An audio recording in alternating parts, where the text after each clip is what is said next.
Daddy ఈ పదం ఎన్ని పనులు నేర్పిస్తుందంటే డాడీ అన్ని డెసిగ్నేషన్ తీసుకోగానే ఆ డెసిగ్నేషన్తోనే అన్ని బాధ్యతలు వచ్చేస్తాయేమో.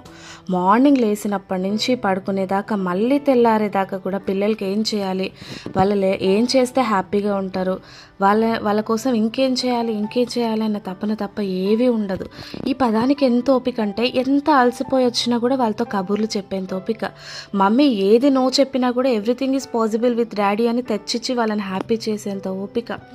వాళ్ళ అల్లరి ఎంతున్నా భరించేంత ఓపిక. ఎన్ని తప్పులు చేసినా కూడా సరిదిద్దేంత ఓపిక. అండ్ వాళ్ళు తినడం కోసం వాళ్ళతో పోటీగా కూర్చొని వాళ్ళకి నేర్పించి వాళ్ళని ఎక్కువ తినిపించేంత ఓపిక. ఇన్ని చేస్తున్న డాడీకి ఒక చిన్న బర్త్డే సెలబ్రేషన్ ఇవ్వాలా. Wishing you a very very happy birthday dear daddy, because you deserve this. ఎందుకంటే పిల్లలు చాలా ఇష్టంగా కేక్ కస్టమైజ్ చేయించారండి. అలా చేయించి తీసుకొచ్చి వాళ్ళ డాడీని నైట్ నుంచి సర్ప్రైజ్ చేస్తున్నారు, బెలూన్స్ అన్నీ బ్లో చేసి. అండ్ గిఫ్ట్ కూడా వాళ్ళే ప్యాక్ చేయించారు. యాక్చువల్గా వియా నాతో పాటు వచ్చారు. గిఫ్ట్ ప్యాకింగ్ ఐడియా కూడా వాళ్ళదే. సో వాళ్ళ డాడీకి ఇవ్వగానే చాలా హ్యాపీ ఫీల్ అయినారు. ఇంకా కేక్ కట్ చేసి మేము కట్ చేస్తామని పోటీ పడతారని నాకు తెలిసి ఎక్స్ట్రా నైఫ్స్ కూడా తీసుకొచ్చి ఉంటుంది కేక్ కోసము. ఎందుకంటే నాకు వీళ్ళతో ప్రీవియస్ ఎక్స్పీరియన్స్ చాలా ఉంది. Actually celebration is matter of one day, one moment. అదేంటంటే ఆ ఒక్కరోజు వాళ్ళ రోజుని మనం గుర్తుపెట్టుకొని చేస్తున్నాము అంటే థెల్ ఫీల్ వెరీ హ్యాపీ.